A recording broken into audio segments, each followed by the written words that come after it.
The female body had already been a political battlefield. Long before the struggle of competing economic systems in the 20th century had begun. It was in this binary opposition, however, that the aspect of body politics became a central one for the largest segment of the population than ever before.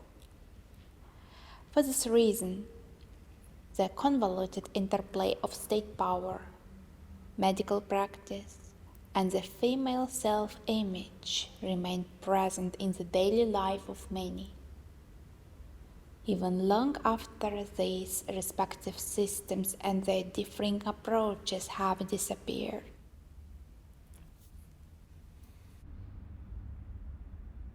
This primarily concerns the idea of women's body outside influence and expectation.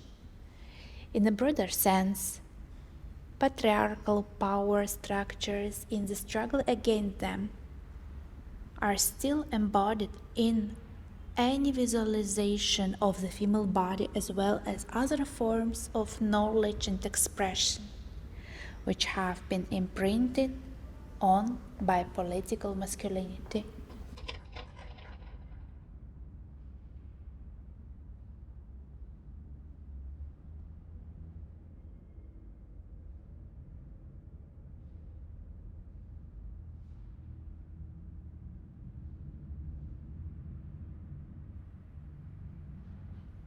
Over time, the role of the pregnant women, of the fetus, and of the act itself have been repeatedly renegotiated, consistently mirroring the changes in the relationship between society and womanhood. With the advent of modern imaging technology, a window to the womb has been opened, and our perception of the fetus irreversibly changed. So far, it has only ever been possible to address the embryo through the narration of the pregnant. Until this point, the unborn has largely been in the category of the taboo and the hidden, to which otherwise only supernatural figures such as angels, demons, and saints have belonged. Its depiction through modern obstetric technology and the medical interpretation of the resulting images remain caught up in this cultural context and still contribute to reinforcing a notion of supposed humanity of the unborn.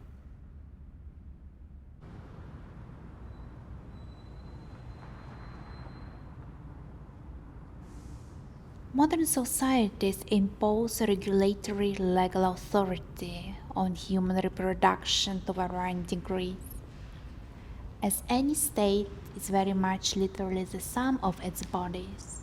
It has the power to access our bodies and form our image of them. Intrinsically, capitalism cannot function without some form of control over the body for purposes of production. In the case of reproduction, this translates to an aspect of controlling population growth. Socialist governments modified body politics for this reason, to shape daily life, eliminate contingencies, and grasp economic opportunities.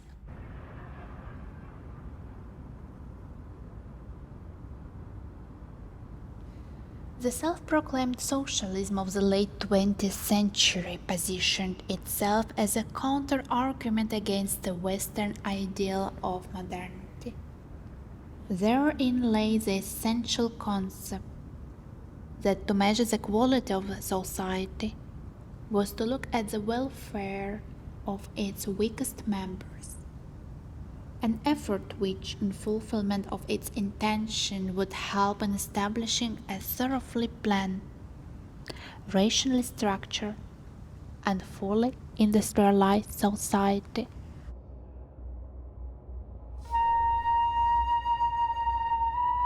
In the case of women's emancipation, both sides were similarly driven by contrast for its own sake.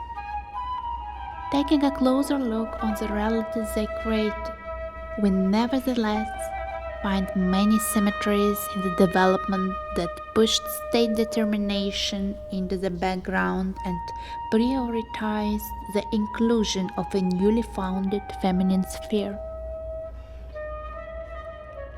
The Yugoslavian women's movement set itself the task of creating a political project that could guarantee equal opportunities and simultaneously accept the different outlooks in the daily life of Yugoslavian women. A central asynchrony existed between the perception of women's issues in the capitalist West versus that of the socialist East, applied and apparent in the holding of the private sphere. While Western feminists declared the private to be political, an idea of protecting the private from the political was prevalent throughout socialist feminism. Increasingly, it had become a matter of creating safe spaces, into which state power had no access.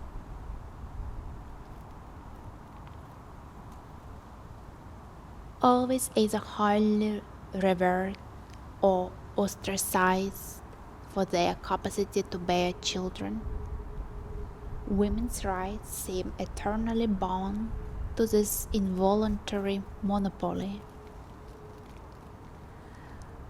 From antiquity and the Middle Ages up until today, the issues of abortion and contraception are as central to feminism as the female body itself. It should be noted, however, that the debate on these issues often seems less concerned with the moral appreciation of unborn life than with the scoring of political points.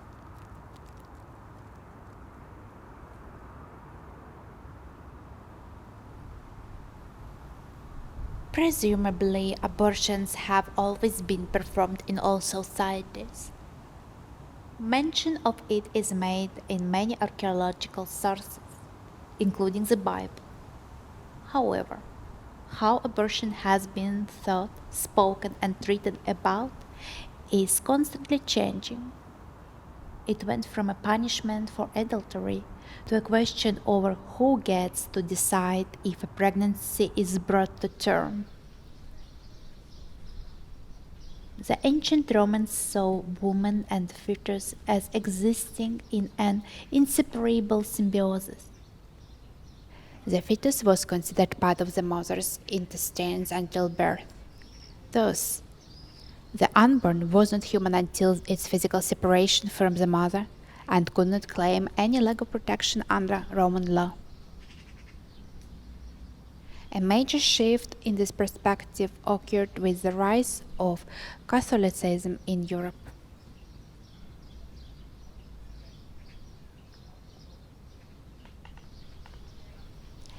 In the Middle Ages, abortion was regarded as sin and punished with execution, imprisonment, or torture. In an effort to protect the Catholic dogma on the Immaculate Conception of Christ, Christianity then held exclusive moral authority over the central issues of life, such as sexuality, marriage, reproduction, and gender roles. The protection of so-called unborn life became more important than the well-being of the mother. Now, the right to give and take life no longer was an individual decision, and instead fell under the authority of the Church. as the importance of religion has increased in post-socialist societies. This perspective has re-emerged and superseded socialist notion of body politics. The return to Christian values in particular is often seen as the antithesis to the perceived loss of cultural identity under socialism.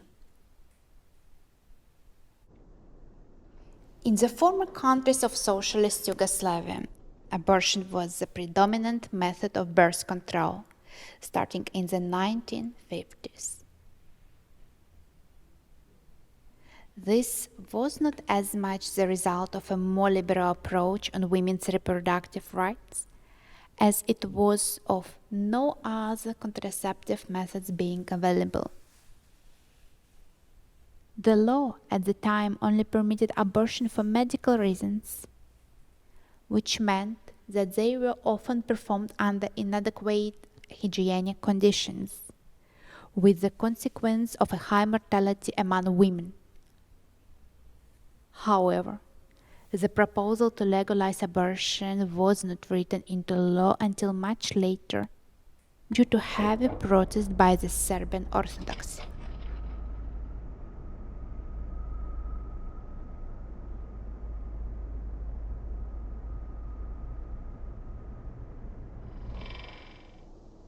After the Second World War and the establishment of socialism, the Orthodoxy had lost much of its power and legalization was swiftly implemented. The relevant decree in 1952 stipulated that abortion in Yugoslavia would only be permitted for medical and economic reasons. But since the latter was not clearly defined, this left a lot of space for interpretation, resulting in an increase in both legal and illegal abortions. The official aim for the socialist leadership had been preventing illegal abortions and reducing mortality rates for both infants and women. Another, more ideological reason related to lowering birth rates and eliminating regional differences in the number of children per family.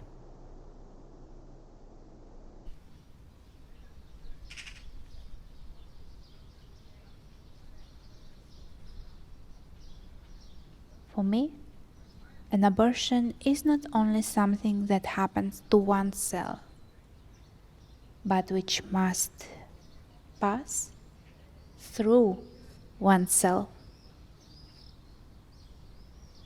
To experience something is a process of great precision. In other words, experience is never a pure, unmodified arrival of the expected, but an ongoing reconstruction of constituted reality by way of working through disappointment. It presupposes a binarily structured world. On one side, the introspective, the familiar, the personal, and on the other, a strange outer world.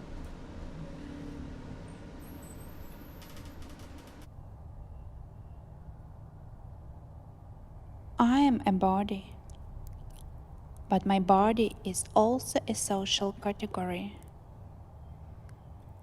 The body resonates as a somatic referent when we say I. Whoever speaks about the body also speaks about soma, about flesh, skin, hair, nails, intestines, blood, the uterus, the ovaries, the heart. The word body concerns the most intimate and personal. In it, the concrete is present. in a sense, you can say that the word body is Janus' face. Sometimes it designates a definable object and the corresponding socially desired perception. Other times, it means self-perception, autoception. It is an experiential echo of policy, culture, and history. In their machine-like solidity and concreteness, bodies have well-defined edges, both personal and social, where the body ends and the outside world begins is marked precisely. And it is on this body where a battle goes on.